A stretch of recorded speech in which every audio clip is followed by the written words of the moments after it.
এর আগে কি করতেন? এর আগে কিছুই করতাম না, এটা ছোট থেকেই করা হয়েছে, প্রথম ব্যবসা এটাই। তো হঠাৎ করে এই পেশায় কেন আসলো? এই পেশা আসছি, আপনার আত্মীয় স্বজন আছে, হ্যাঁ, আপনার দাদারা করছে, দেখা যায় খালু করছে, ভাই করছে, ওই হিসাবে আমারও করা হয়ে গেছে। আপনার দাদা কত বছর আগে এটা করেছে? এটা আমার আপন দাদা না, মানে আমার খালুর বাবা, ঠিক আছে, করছে, ওনারা ব্রিটিশ আমলের থেকে করতেছে এই ব্যবসা। তো ব্রিটিশ আমলের পরে এই যে বাংলার আমরা জানি যে রাজা বাদশাহ এবং নবাব যারা আছে তারা তো এই ঘোড়া ব্যবহার করছে। জি, আপনি কি এই ধরনের কোনো ইতিহাস দেখেছেন বা না, বাপ না। দাদার মুখে কোনো গল্প শুনেছেন? শুনছি কিন্তু দেখি নেই, ওই আপনার দাদার থেকে বা খালুর থেকে শুনছি যেটা নবাবটা আগে চলাচল করতো। তো এই যে নবাবদের যানবাহন ছিল এটা আগে, জি। এখন আপনি এটা পরিচালনা করছেন, নিজের ভিতর কি মানে নবাবের ফিল্ডে কাজ করে যে আমি নবাবের বাহন চালাচ্ছি? না না, নবাবের ফিল্ডটা কাজ করে না, কারণ আমাদের সদরঘাট গুলিস্তান লাইনে এই ঘোড়া গাড়িটা ব্রিটিশ আমলের থেকে চলতেছিল। এখন এই যে সরকার আপনার উৎখাত হওয়ার পর থেকে আমাদের ঘোড়া গাড়িটা একেবারেই টোটালি বন্ধ। সদরঘাট গুলিস্তান একেবারে টোটালি বন্ধ, আমাদের গাড়িটা একেবারে চলতে দিতেছে না। তা আমাদের এই ঘোড়া খাবারের টাকাটা কোথার থেকে আসবে এটা কিন্তু সরকারও দেখে না বা প্রশাসনও দেখে না। এটা আমাদের ঋণ কইরা কর্জ কইরা খাওয়াইতে হইতেছে। এখন দেখা যায় 20 জন আছে মালিক, 20 জনের ভিতরে 5 জন খাওয়াইতে পারতেছে, 15 জন খাওয়াইতে পারতেছে না। কেউ 5 দিন খাওয়াবে, কেউ 2 দিন খাওয়াবে, তারপর আর খাওয়াইতে পারতেছে না। ওই হিসাবে এই বোবা জনের কষ্ট দেওয়া হইতেছে। এখন আমি পারতাছি না, ঋণ কর্জ কইরা খাওয়াইছে অনেক দিন, এখন পারতাছি না, ঘোড়া তো না খাওয়া রাখতে হবে। যে এমন পর্যায়ে অনেকেই আছে যে খুব কষ্ট করতেছে।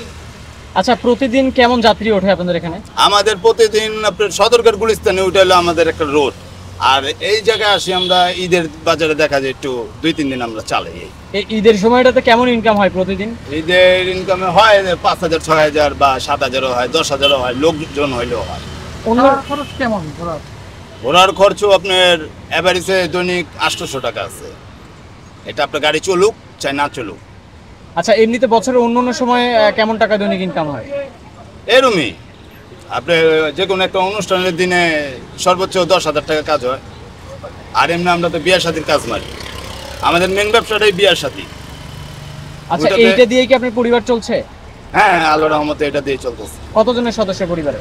আমার সদস্য 6 জন, মা আছে, 3 জন সন্তান আছে, আর ওয়াইফ আর আমি। ঘোড়াগুলো কোথা থেকে সংগ্রহ করছেন? কত বছর এটা আগে? আমরা সংগ্রহ করি মানিকগঞ্জ থেকে। কত করে কিনা পড়ছে? এটা ঘোড়া পূজা, কোনো ঘোড়া দেখা যায় কাজে ভালো, ওইটার একটু দাম বেশি, দেখা যায় কোনোটা কাজে একটু খারাপ, ওইটার দামটা কম। আচ্ছা, এই ঘোড়াগুলো যখন বয়স্ক হয়ে যায় বা কর্মক্ষম হয়ে পড়ে তখন কি করেন? এটা বয়স হলেও চলে, ঘোড়া ঘোড়া আপনার একটা ঘোড়া মানুষের হায়াতও পায়, 30-40 বছর একটা ঘোড়া বাঁচে। তো দেখা যায় ঘোড়া বয়স হয়ে গেল, ওইটা সমস্যা নেই, ও কর্ম করে খাইতে পারে। ঘোড়ার জন্য একটা প্রশ্ন হবে। আপনি একটু আগে বললেন যে সরকার বন্ধ করে দিচ্ছে, যে ঘোড়ার গাড়িটা বন্ধ হওয়ার ফলে কি আপনাদের পারিবারিক কোনো ক্ষতি? আপনারা অনেক বছর যাবতীয় এই ঘোড়ার গাড়ি চালান, জি। আপনারা কি কি ক্ষতি হচ্ছে এটা বন্ধ করে দেওয়ার কারণে? ঋণ করে খাওয়াইতে হইতাছে। এখন ঋণ আমি কয়দিন করব? দেখা যায় আমি 10 দিন করতে পারছি, আরেকজন তো 2 দিন করা পারবে না। আমার আত্মীয় স্বজন আছে, আমি 20,000 টাকা নিয়ে চলতেছি, আরেকজনের তো আত্মীয় স্বজন নাই, ও পাবে কোথায়? ওর ঘোড়া না খেয়ে কষ্ট করতেছে। এমন পর্যায়ে আপনার ঘোড়া গাড়ির একটা লাইন চলে গেছে। ঘোড়ার গাড়ি এই ঐতিহ্য আমার মনে হয় না বেশি দিন থাকবে, কারণ এটা পুরান ঢাকার ঐতিহ্য। এই ঐতিহ্য আমার মনে হয় না বেশি দিন একটা থাকবে।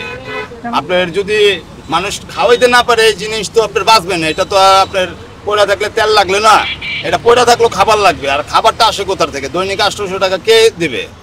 আমার ইনকাম না থাকলে আমি খাবো কোথার থেকে, আর ঘোড়া খাবে কোথার থেকে?